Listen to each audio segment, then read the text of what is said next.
Département pour accueillir les personnes sans abri en situation de détresse. Et quand on est dans la rue, qu'on appelle le 115, on est quoi si on n'est pas en situation de détresse? C'est un crime de laisser des personnes dans la rue. C'est un crime. Est-ce que vous savez que cette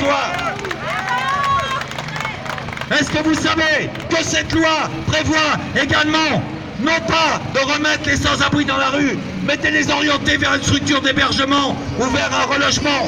Article 345-2-3 du Code de la santé publique. Est-ce que vous savez que cette loi prévoit que toute personne sans abri non seulement doit être hébergée, mais également jusqu'à son relogement? Eh bien, cette loi est foulée aux pieds constamment, chaque seconde qui passe, chaque minute qui passe, chaque mois qui passe, chaque année qui passe. Il y a 3 millions de logements vacants dans notre pays. La loi de réquisition reste inappliquée. 3 millions de logements vacants.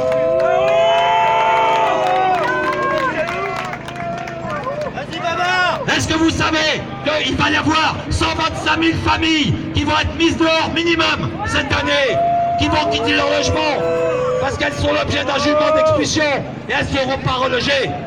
L'État va les laisser dans la merde, va les laisser nourrir, augmenter le flux des sans-abri que compte notre pays. On dit qu'il y en a 140 000, mais il y en a beaucoup plus. Il y en a des centaines de milliers. Est-ce que vous savez ce que c'est que de vivre dans un taudis infesté de punaises, de rats, d'humidité, de peinture au plomb qui intoxique les enfants? Est-ce que vous savez ce que c'est chaque jour de rentrer chez soi et de respirer l'humidité, la moisissure, de voir des champignons pousser dans les coins, les murs noircir, et on a beau repeindre à chaque fois les murs, à chaque fois ils renoircissent à nouveau, et il faut payer son loyer à la fin du mois, sinon c'est la rue. Et la rue, on sait, la rue, c'est la mort. La rue, c'est la mort. C'est pour ça qu'il y a des gens qui restent dans leur taudis et qui payent leur taudis et qui ont peur de se plaindre parce qu'ils savent que s'ils se plaignent, ils vont être foutus dehors par les marchands de sommeil. C'est ça. Et ils seront foutus dehors. Et s'ils vont se plaindre à la police parce qu'ils ont été expulsés sans jugement, illégalement, on les envoie péter, on les envoie chier. Ah, c'est une affaire personnelle, c'est un conflit entre vous et le bailleur. En attendant, les gens, ils sont dehors.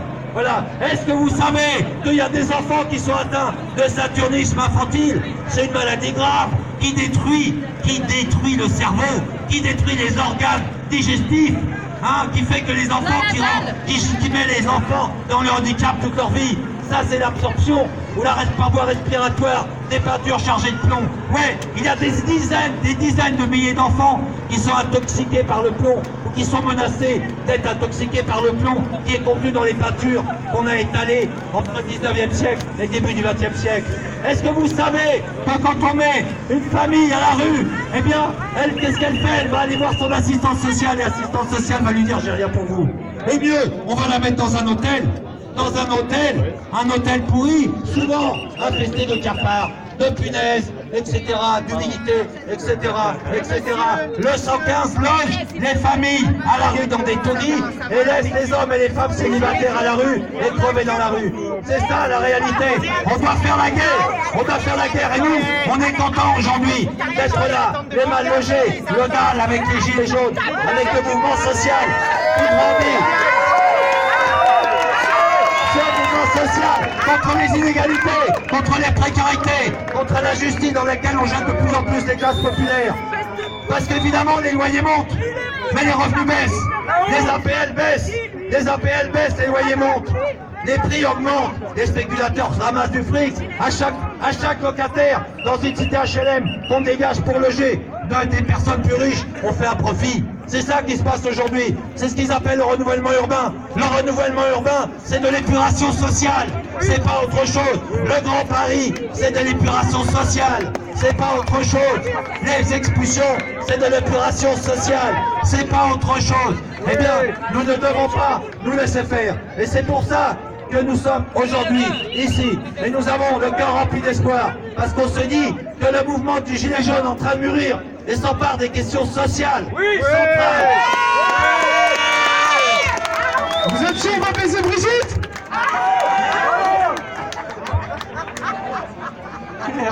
Bon, d'accord, ok.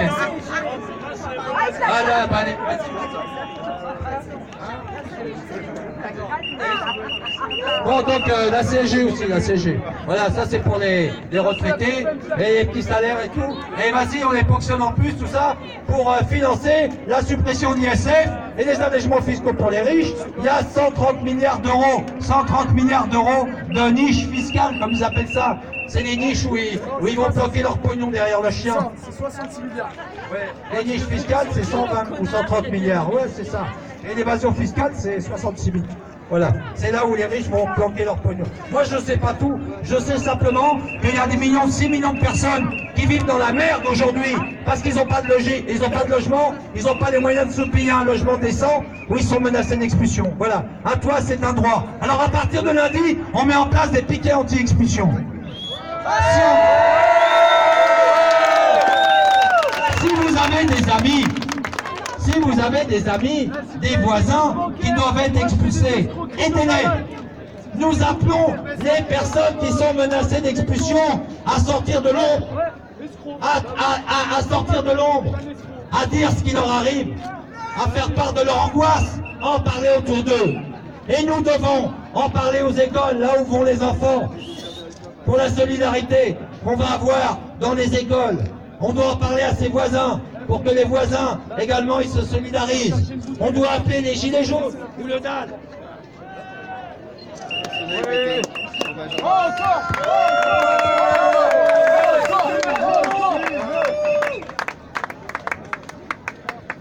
Bon, bah c'est fait.